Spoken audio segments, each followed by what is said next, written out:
Desa Chenjia di kaki Gunung Qingfeng. Ada seorang tabib muda bernama Chen Asheng. Kedua orang tuanya telah meninggal dunia sejak lama. Setelah belajar medis selama 3 tahun di bawah bimbingan tabib tua, dia tamat belajar. Dia pun membawa keranjang obat tua dan pergi dari desa ke desa untuk mengobati orang. Asheng memiliki kepribadian yang jujur dan baik hati. Keterampilan medisnya tidak terbilang hebat. Namun, dia sangat teliti. Saat mengobati orang tua, dia selalu memberikan beberapa nasihat tentang pantangan makan. Ketika memberikan resep untuk anak-anak, dia khususnya menambahkan beberapa akar manis. Upah konsultasinya juga disesuaikan, dan dia tidak mengambil sepeser pun dari mereka yang berkekurangan. Penduduk desa memuji kebaikan hatinya. Dia begitu murni, seperti mata air di gunung. Pada tahun itu, di akhir musim semi, hujan deras turun selama 3 hari berturut-turut.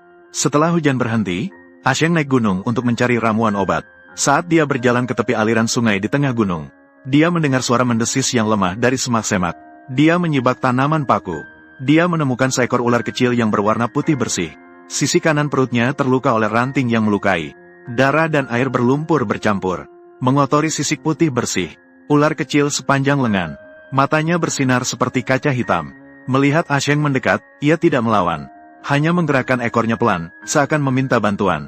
Meski Asheng takut pada ular, ia merasa iba melihatnya.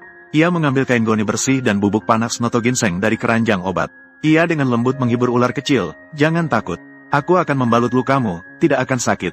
Kemudian ia dengan hati-hati mengangkat ular kecil. Ia membersihkan lukanya dan menaburkan bubuk panas noto ginseng. Mengikatnya perlahan dengan kain goni. Setelah merawat lukanya, Asheng mencari celah batu yang ditutupi jerami. Ia meletakkan ular kecil di dalamnya. Ia juga mengeluarkan setengah ubi jalar panggang dan meletakkannya di samping. Ia berpesan agar ia makan jika lapar dan tidak bergerak sembarangan. Beberapa hari ke depan, Asheng setiap hari pergi ke gunung untuk mencari obat dan selalu melihat ular kecil. Ular kecil itu menyembuhkan lukanya dengan cepat pada hari kelima. Di celah bebatuan hanya tersisa setengah potong kain goni. Ubi jalar juga telah dimakan habis. Chen Asheng tersenyum dan menggelengkan kepala. Tanpa berpikir panjang, ia pergi mencari akar manis dan pepermin. Sejak saat itu, keranjang obat Chen Asheng terus-menerus mengalami hal-hal aneh.